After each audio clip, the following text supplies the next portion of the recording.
कि जितने इस मुशायरे के सदर जनाब फहीम जोगापुरी साहब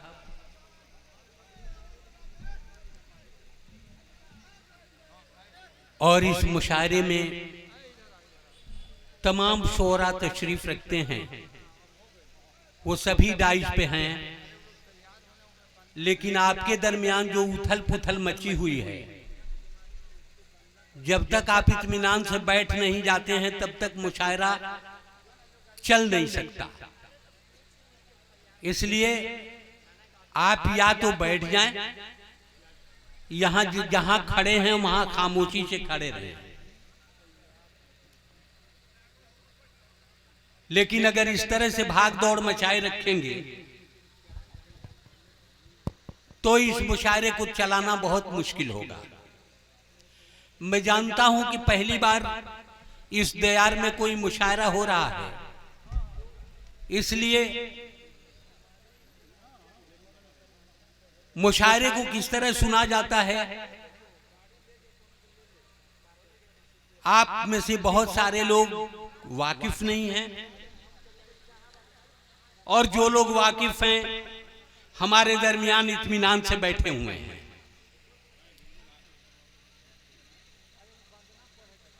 अगर आप लोगों का भी काम खत्म हो गया हो तो बैठ जाइए आप लोग बैठिए। अलग अलग एक एक आदमी का नाम लेकर के तो मैं कहूंगा नहीं, लेकिन आप लोग बैठ जाइए जहां जगह मिले।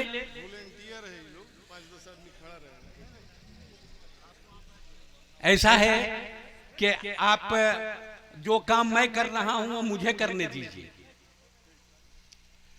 आप लोग बैठ जाइए, अगर वॉलंटियर की जरूरत होगी तो हम आवाज देंगे, आप आइएगा। लेकिन अभी जरूरत है कि तमाम लोग इत्मीनान से बैठ जाएं और ये मुशायरा आगे बढ़े, इसके लिए आपके ताबून की जरूरत भी है। मुअज़्ज़िज़ हज़रात, इस इलाके में पहली बार कोई मुशायरा हो रहा है, इसलिए एक बार मैं ये बताना चाहता हूं कि जो शायर आपको अच्छा लगे, जो शेर अच्छा लगे, उस पर अगर आप वाह वाह करेंगे तभी इस मुशायरे को आगे बढ़ाया जा सकता है।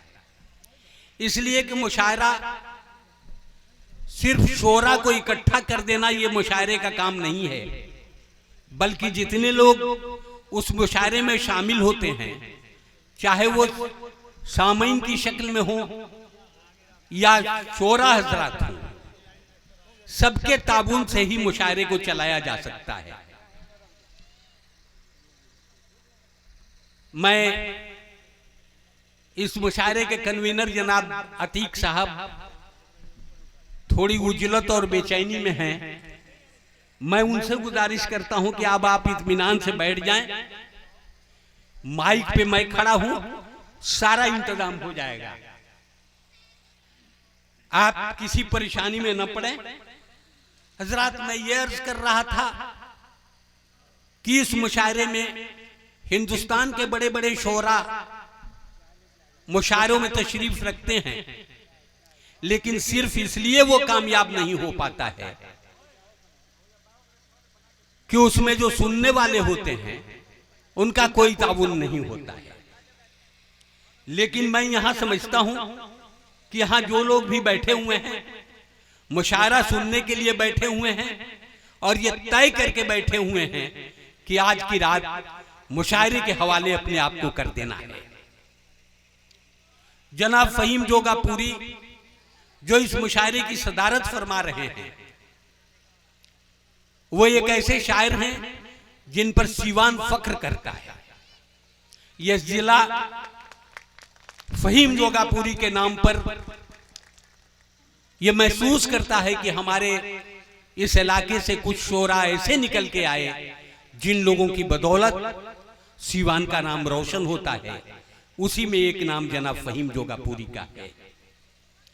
इनकी 4-4 किताबें छप के आई और आज भी अगर गौर से सोशल मीडिया आप देखते हैं तो दिल्ली के जितने अहम नशिस्त होते हैं जितने हम मुशायरे होते हैं उसमें फहीम जोगापुरी शामिल रहते हैं। फहीम जोगापुरी सीवान में रहते जरूर हैं, लेकिन इसी इलाके के जोगापुर के रहने वाले हैं। यह एक बड़ी बात है और वहां यह मुशायरा हम कर रहे हैं और मुशायरे में हम तमाम लोग शामिल हैं। दोस्तों, मैं एक बात अर्ज करना चाहता हूं कि आखिर मुशायरों की जरूरत क्यों पड़ती है।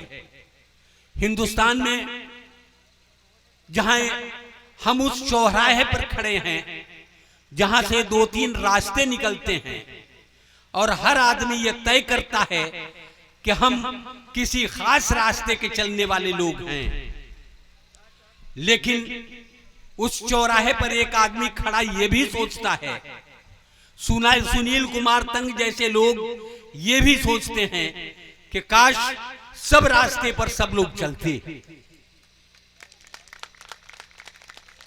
यही हमारी मुसीबत है और हमने हमारे दरमियान अगर ये बात आई है तो यकीन मानिए कि हिंदुस्तान का हर आदमी सच्चा है, ईमानदार है, इसमें शक नहीं है। लेकिन सियासत की जहर जहां जहां पड़ जाए वहां वहां हम मजबूरी में आ जाते हैं।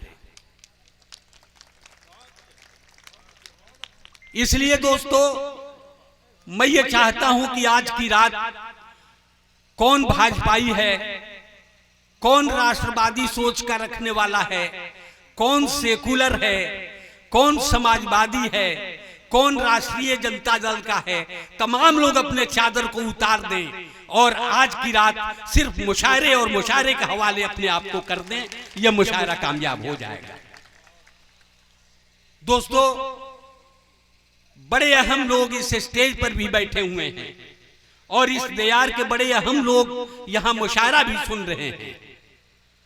मैं एक बात अर्ज करना चाहता हूं और एक किस्सा आपको सुनाना चाहता हूं कि एक बार नदी के किनारे एक आदमी चिल्ला चिल्ला के कह रहा था कि गंगा मैया तुम्हारा पानी बहुत मीठा है, लेकिन तुम जा करके समुंदर के खारे पानी में मिल जाती हो, इसका फायदा क्या है? तुम्हारा भी पानी खारा हो जाता है, इसका हासिल क्या है? तो गंगा मैया कोई खास ऐसी बात है नहीं कि गंगा मैया कहीं से निकल के आए और उसको जवाब दें। लेकिन बार बार जब एक आदमी यह आवाज लगाता रहा तो एक फकीर वहां से गुजरा और उसने ये कहा कि बेटा, तुम नहीं जानते हो, गंगा मैया ने यह तय किया है कि जब तक समुंदर का खारा पानी मीठा न हो जाए तब तक उसे मीठा पानी मैं पिलाती रहूंगी। दोस्तों, अर्ज मैं ये करना चाहता हूं कि यह मुशायरे और कवि सम्मेलन उसी गंगा मैया के पानी की तरह है कि जब तक इंसान को इंसान से न जोड़ दिया जाए, जब तक कि चारों तरफ मोहब्बत का पैगाम न चला जाए, तब तक मुशायरे की जरूरत है, कवि सम्मेलन की जरूरत है। जबान के नाम पर हम और आप लड़ते रहते हैं। मैं यहां डाइस पे देख रहा हूं कि यह लिखा हुआ है कि मुशायरा और कवि सम्मेलन। मैं समझता हूं कि दोनों का माना एक ही होता है।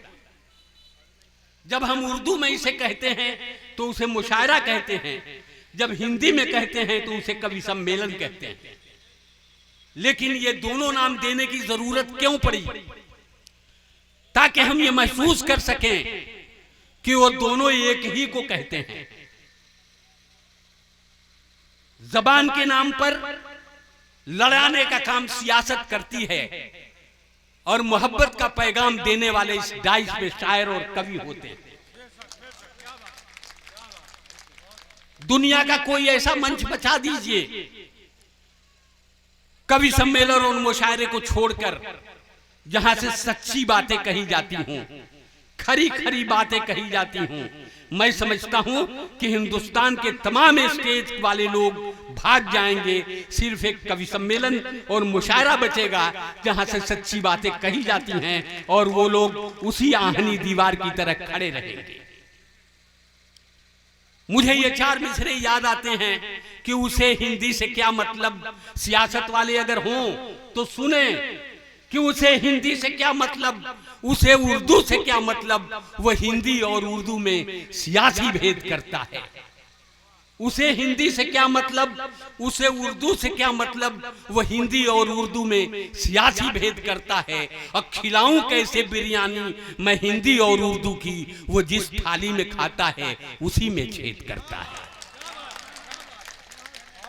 दोस्तों, हम जबान के नाम पर लड़े नहीं, मोहब्बत करें, एक दूसरे को सुने। देखिए, मैंने तो 2-3 माला पहनाने के लिए इनको कहा था, ये एक ही माला पहना के चले गए। अब रहने दीजिए, अभी माला पहनाने की जरूरत नहीं है। जब शोरा आएंगे उन्हें आप माला पहनाइएगा। मुझे थोड़ी देर बोलने दीजिए। मैं इस इलाके में इसलिए आया हूं, मैं जानता हूं कि कल या परसों मैं फिर किसी बड़े हिंदुस्तान के बड़े स्टेज पर रहूंगा, लेकिन अपने दयार में और अपने इलाके में मैं मुशायरों में इसलिए आता हूं कि अगर दिल्ली वाले मुझे सुन सकते हैं, अगर कलकत्ता वाले मुझे सुन सकते हैं, इस देश से बाहर के लोग मुझे सुन सकते हैं, तो अपने इलाके के लोगों को भी पूरा पूरा हक है कि मुझे सुने, मुझे समझें, मुझे जाने। और तब ये जाने कि हमारे इलाके का एक शायर अगर बाहर जाता है तो क्यों जाता है। मैं दोस्तों एक बार फिर ये गुजारिश करना चाहता हूं कि जब जब कोई शेर आपको अच्छा लगे, जब जब कोई बात अच्छी लगे, जब जब कोई जुमला अच्छा लगे, तो आप ताली बजाएं, मुस्कुराएं, ठहाके लगाएं, ताली बजाएं, वाह वाह करें।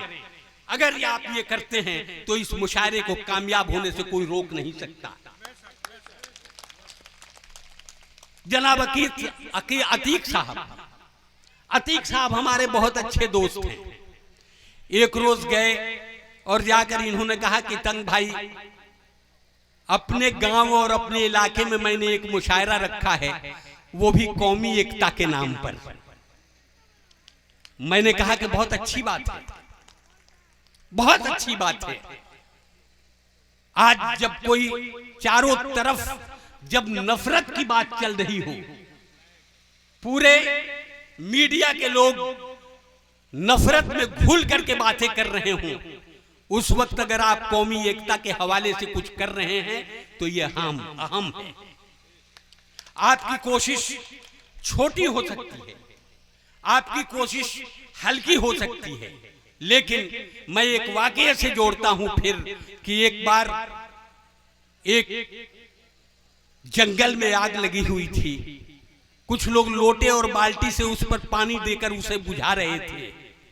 एक चिड़िया भी अपने चोंच में 2 बूंद पानी लेकर जाती थी और उस आग पे डालती थी।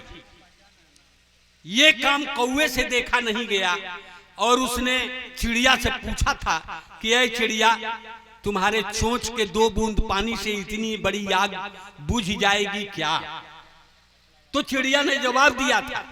और अगर वो वही जवाब अगर अतीक साहब का हो तो इनके लिए ताली बजाइएगा कि चिड़िया ने कहा था कि मैं भी जानती हूं कि मेरे चोंच के 2 बूंद पानी से इतनी बड़ी आग नहीं बुझेगी, लेकिन यह काम इसलिए मैं कर रही हूं कि जिस दिन जंगल में आग लगने और बुझने की तारीख लिखी जाएगी, इतिहास लिखा जाएगा, तो मेरा नाम आग लगाने वालों में नहीं, आग बुझाने वालों में होगा।